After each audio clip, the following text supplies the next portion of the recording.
I know, it's summer. School may not even be back in session for your kids yet. The last thing you want to be thinking about is stocking stuffers, holiday ham, or that dang elf on the shelf. But I'm gonna make a statement that might make you want to close this video out. If you want to enjoy the holidays without the January financial hangover, Christmas needs to start in August. Think about how last December you promised yourself you wouldn't overspend. And then you had the teacher gifts and the Secret Santa gifts and the sudden urge to buy everybody a personal candle.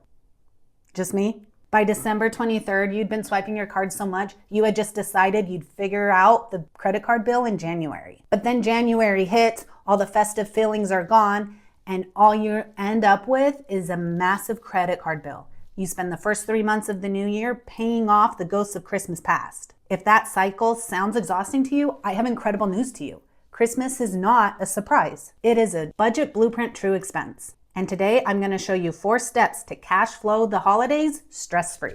So here's what used to happen for us. I would make up some number, say $100 per person, and that would be my budget for Christmas gifts that year. I would try desperately to stay within that budget, and every year I would fail and we would go into debt. But here's the truth. Failing that budget didn't honestly matter because that budget wasn't real to begin with.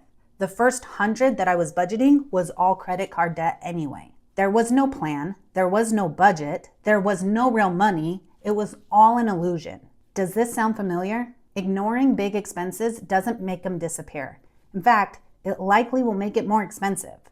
You don't want to pay the last minute premium. When you don't prepare for the holidays, you are forcing December to absorb a huge amount of shock. Trying to find holiday money in 1 month is like trying to squeeze water from a stone. It's not possible. Also, when you're not prepared, you lose the power of time.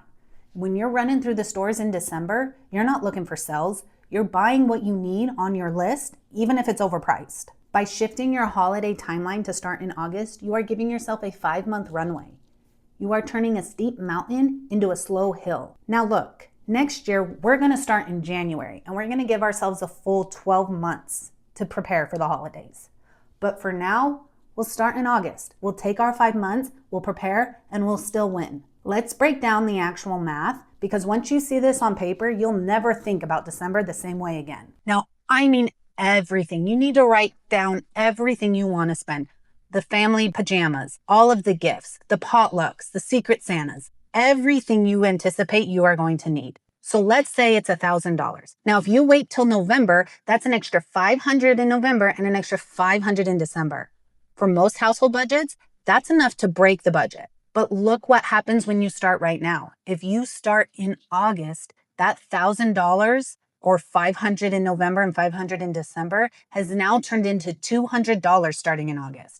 It is a much more manageable number to come up with. Think about how much lighter that feels. Squeezing an extra $200 a month out of your budget is much more doable than squeezing $500 a month. And don't forget, next year we're going to start in January, so the monthly need for Christmas is going to be even less. But when you start in August, by the time everybody starts to panic in November, you already have $800 saved and ready for Christmas shopping. So how do we execute this without completely losing our minds? First, you got to set your hard ceilings. Start by making your holiday list, everything you're going to need to buy. Then decide how much are you willing and are you able to spend on the holidays. Figure out what that number is. Is it 500? Is it 1,000? Whatever that number is for you, that is your hard ceiling and you are not allowed to go over it. Then you got to build the holiday. Remember last week we talked about stop building backwards? We love finding true expenses to add to our budget. And this is one. You're going to create the budget line, Christmas or holiday or whatever you want to call it.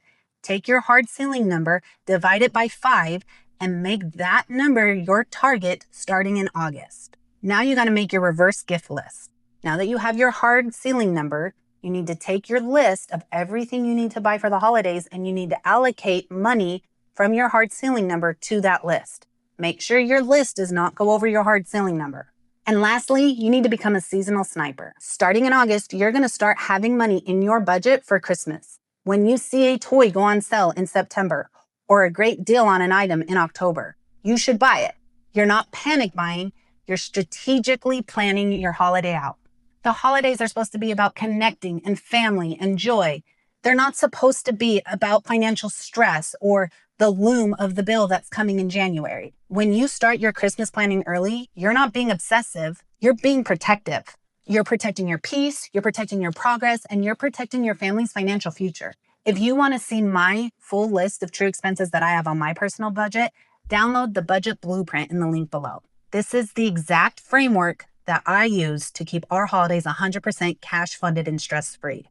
Make sure to hit that subscribe button and give this video a thumbs up if you're ready to beat the holiday stress this year. Budget better, live freely, and I'll see you next week.